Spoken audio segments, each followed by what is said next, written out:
Hello again, guys. It is I-Free700. We are back with some Kingdom Under Fire lore. This time, what the fuck are the Dwarves? Now, the Dwarves are a very interesting species in Kingdom Under Fire series, as we know little about them. Same with the Elves. We just know basically a rough gist of them. But thankfully, due to my intensive research, I've been nitpicking some of this stuff, and I found out some very interesting things. So let's share it and let's learn some shit. So the Kingdom Under Fire dwarves, first off, what do they look like? They look like your standard dwarves. They're about 3/4 the size of a normal human. Big beards.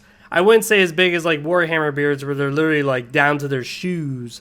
But they're definitely big and they're pretty out there. Just about every dwarf has thick-ass eyebrows with a large amount of hair under his chin. And they're very tough and very agile individuals. Their resistance is pretty damn up there, and their strength is easily greater than that of a man's. So this is a pretty interesting race indeed. Now you may think, agile, I never heard of an agile dwarf. Well, they're pretty damn agile. They're not fast. That's a totally different subject entirely. That's a totally different word. Fast. Yeah, that does not go in their vocabulary. They are agile though.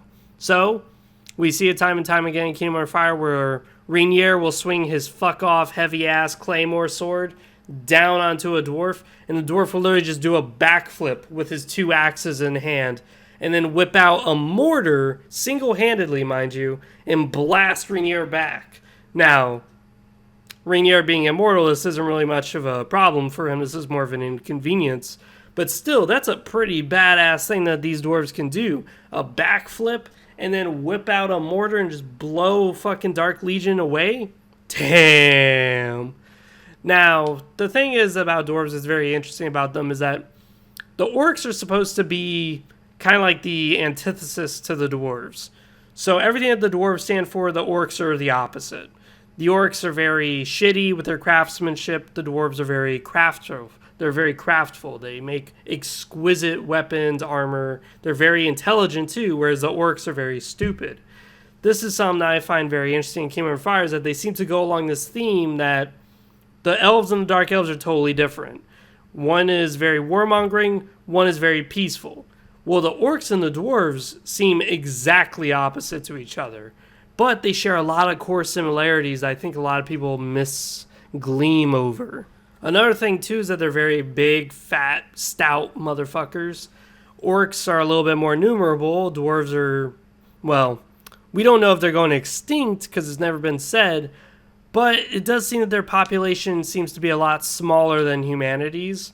But at the same time, it's not ever an issue in the game. It's never an issue in the lore for them to be so low in number.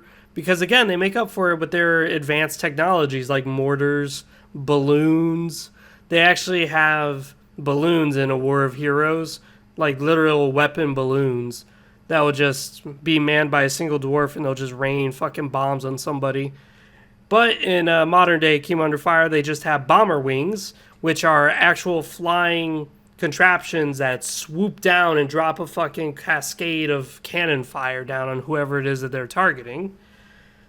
Now, the thing is, though, with the dwarves and the orcs is that one of the biggest similarities they have in Kingdom Under Fire, at least, is that they both have burial grounds, which is very odd indeed.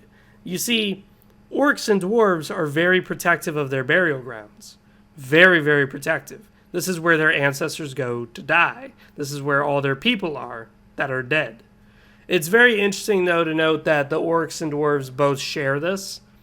But the only issue with it that I've seen is that the dwarves, originally in a Kingdom Under Fire War of Heroes, they were based in the Revance Mountain. It's not stated they're from there, but they had a whole kingdom there.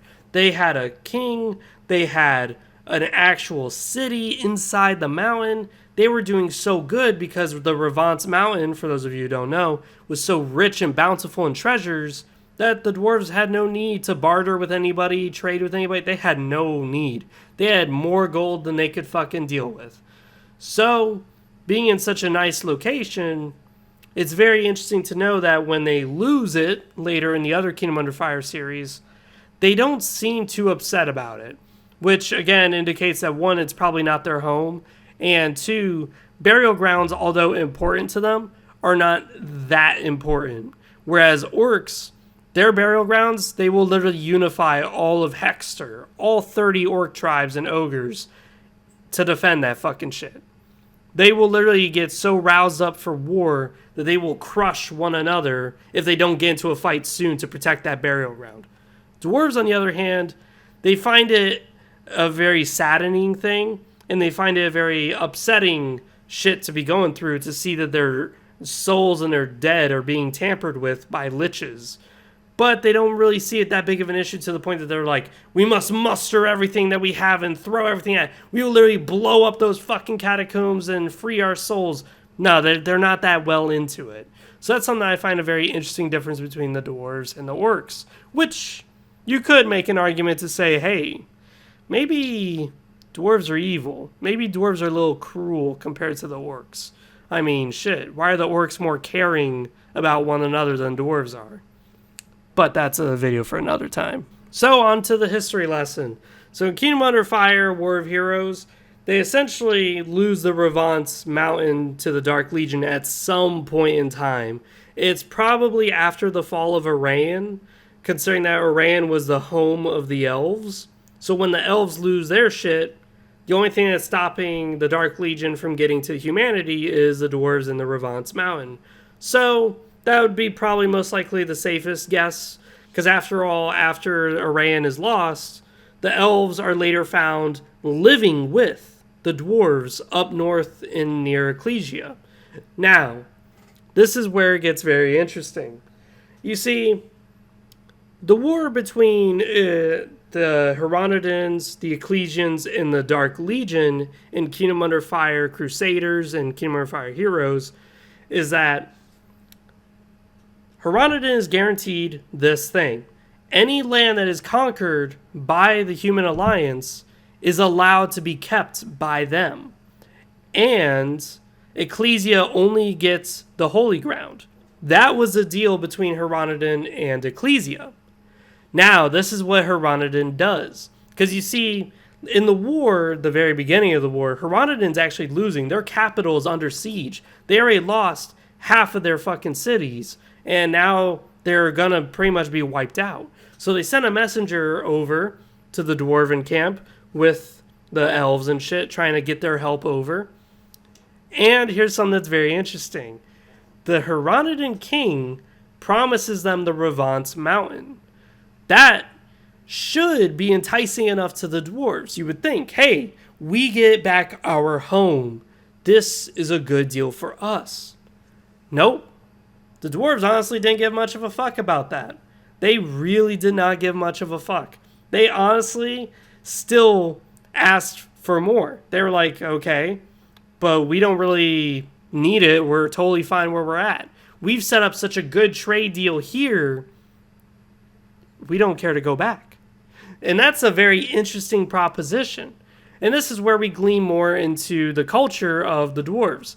Because you see, when you talk to the dwarves and you learn a bit about them, there's some very funny dialogue that pops up with some of the dwarves. Now, the daily life of these dwarves is that they kind of talk about politics and guild memberships all the time. That's all they ever talk about. They just talk about how their king is doing. They'll talk about their relations with the trade partners that they're trading with at the time. And they'll talk about good deals and good jobs that are worth working. Whether it's being a miner, whether it's working for a guild, whether it's working for whatever, maybe being a tavern, who knows? Whatever job it is, that's what the dwarves will talk about. It spreads like wildfire in the pubs. That's all they'll ever talk about, is how if you're a guild membership, then you will get a bunch of good salaries. You'll get good like 401k set up. It's really funny. That's all they ever talk about. So, interestingly enough, though, we glean a little bit of information out of this.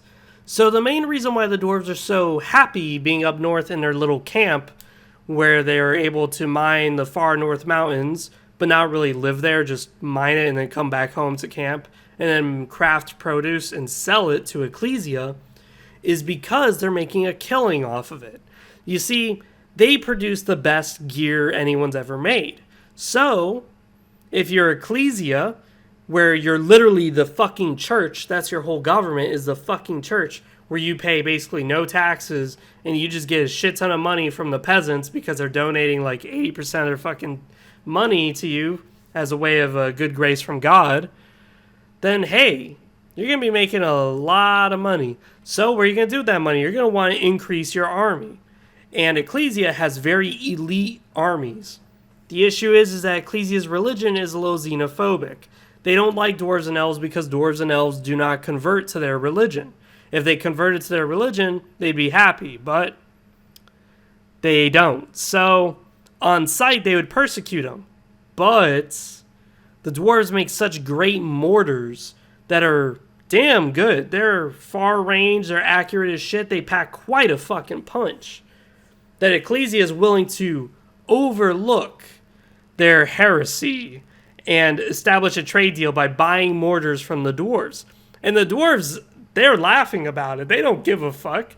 They just laugh about it in their pubs going, oh, it's so funny at the Ecclesians. They always sprout about holiness and God. But then here you go, a bunch of heathens, and yet they come to us with a blank pocketbook going, hey, we'll buy all that shit.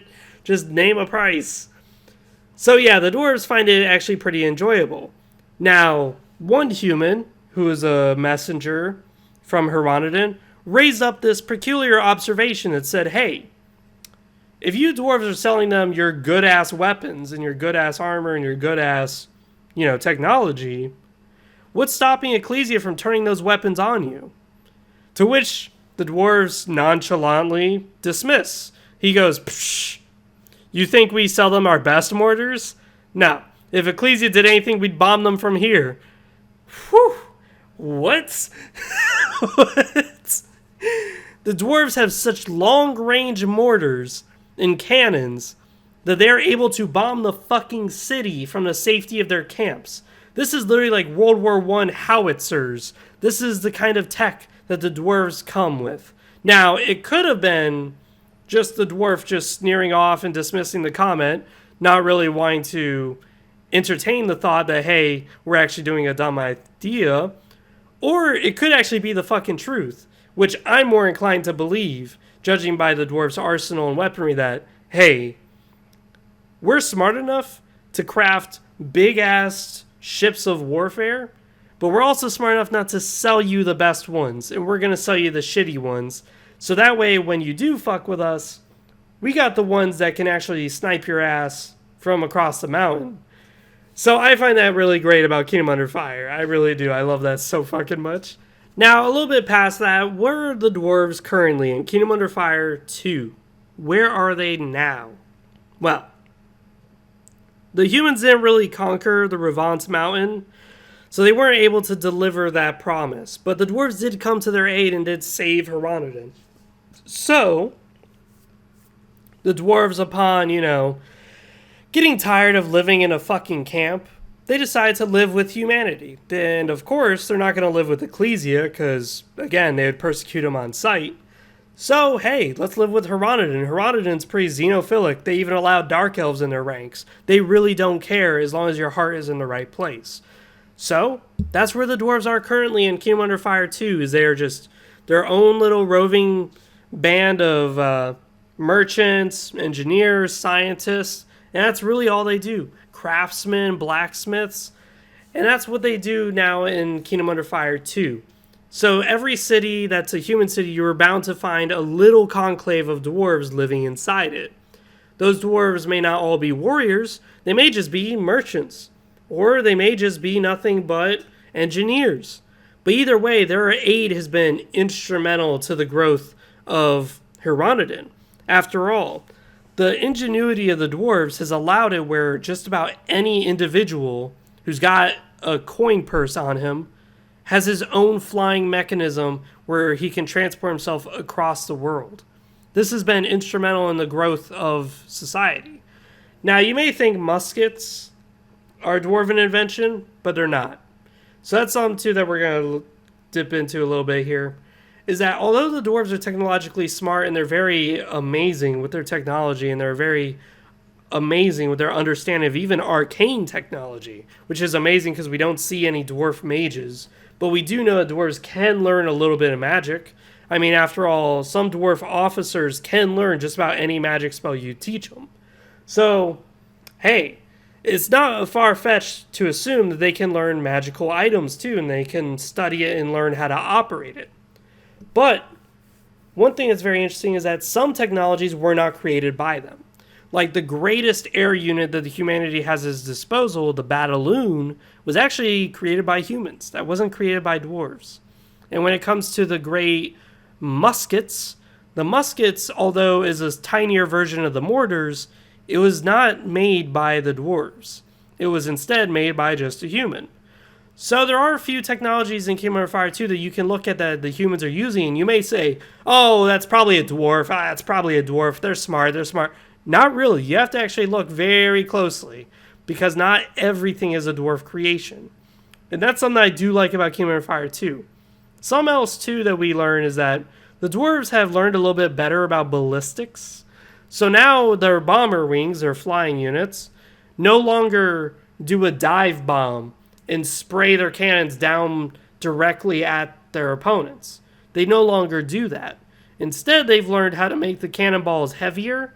So now the bomber wings just stay in a stationary hovering position and they lob bombs down onto people rather than literally risking life or death by diving at them and then trying to pull up at the last fucking minute.